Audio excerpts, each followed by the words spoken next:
There are remakes, and then there are returns to legends. And right now, PlayStation is not just revisiting a classic, it's reopening one of the most brutal origin stories gaming has ever told. The confirmation that the original Greek saga is being rebuilt from the ground up is pretty much not just nostalgia marketing. It sort of feels like Sony is preparing to reintroduce the monster that built modern action games. So what do we know? When this announcement was dropped during the PlayStation showcase, it was not loud, it wasn't flashy, it was almost confident. Like they knew they didn't need explosions or gameplay demos yet, just a little title, a promise, and suddenly the gaming world remembered exactly who Kratos used to be.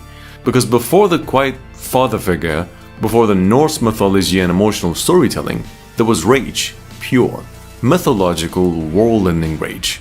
The original saga, God of War 1, God of War 2 and 3 weren't just successful, they redefined how cinematic action games could feel. The combat was aggressive, fluid, violent ways few games dared to be at the time.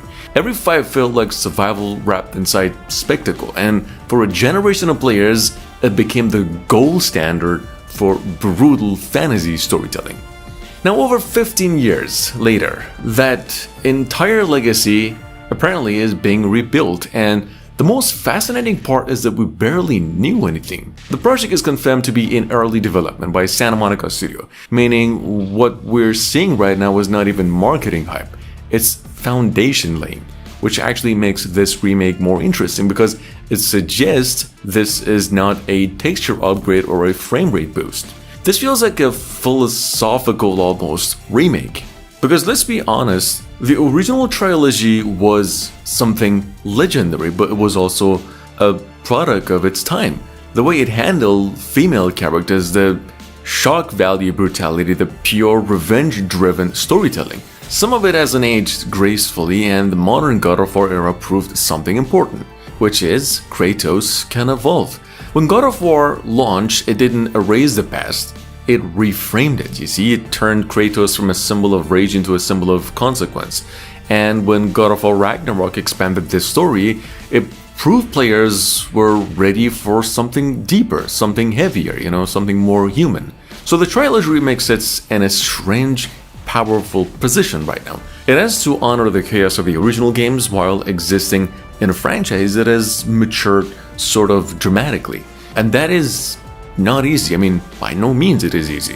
One of the biggest early signals comes from casting. The return of Carson, more important than it sounds. Carson is Greek-era Kratos, by the way. His performance wasn't subtle, it was commanding, raw, furious, almost theatrical in its delivery. And bringing him back suggests Sony wants authenticity, not a rewritten personality, but a preserved identity. Which is fascinating when you remember that modern Kratos is voiced by Christopher Judge. Two eras, two interpretations, two emotional ranges, and now potentially two fully coexisting versions of the same character inside one franchise timeline.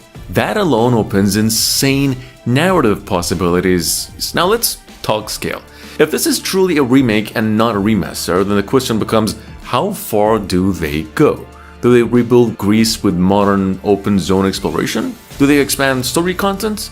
Do they rewrite certain narrative beats? Or do they modernize puzzle design and traversal, etc.? Because if they rebuild these games inside modern PlayStation architecture, we're not talking about nostalgia anymore, we're talking about reconstructing a mythological war for an entirely new generation. And then there's the Shadow Project quietly supporting all of this. God of War, Sons of Sparta. This surprise release is more filter than content right now. It is a connective tissue, a way to re-anchor players in Greek mythology storytelling before the remake trilogy arrives. And the fact that it explores Kratos' younger years hints at something bigger. Sony might be rebuilding the entire Greek timeline into one cohesive narrative arc.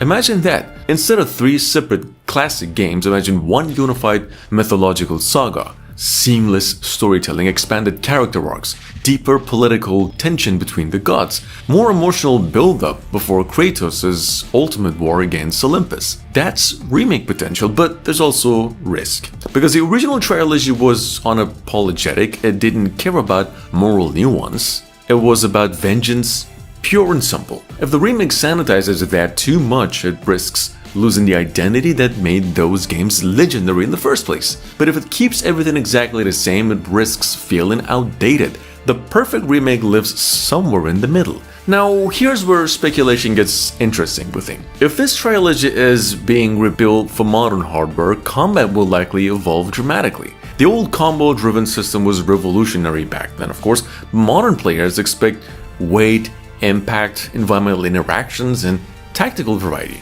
The Norse games proved Santa Monica can deliver that, so imagine classic Blades chaos combat but with modern animation blending, enemy AI, and environmental destructions. That's not nostalgia, that is basically resurrection. And visually, Greek mythology on modern hardware is terrifying to image. Titan-scale battles rebuilt for modern particle systems, ocean storms rendered in real time, Olympus itself redesigned as a living, shifting divine city instead of a static background? Yeah, it could be visually historic. But maybe the most important part is not even combat or the graphics, it's just emotional context.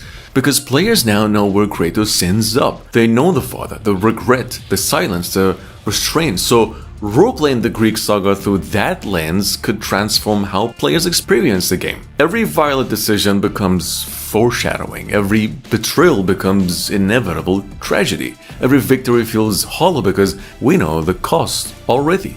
That is storytelling power the original trilogy actually never had, and Sony is smart enough to know that. Consider this, early development means we are years away, probably late generation PlayStation 5 or early PlayStation 6 era. And honestly, that might be perfect because it gives Santa Monica time to build this correctly, carefully, respectfully, ambitiously.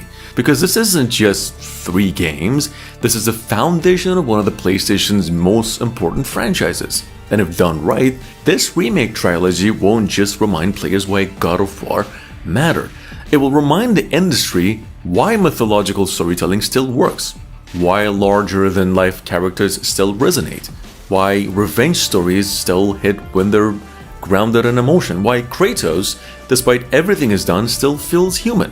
And maybe that's the real reason this remake matters, not because we need prettier versions of old games, but because revisiting the Greek mythology now after everything Kratos has become turns the original story into something deeper. Not just a revenge story, a tragedy, a warning, a myth about what happens when rage becomes identity. And if Santa Monica Studios understands that, if they truly rebuild this trilogy with the knowledge of what Kratos eventually becomes, this won't just be a remake, it'll be a full cycle moment. The birth of Ghosts of Sparta, retold by the legacy he created. And honestly, that might be more powerful than the originals ever were.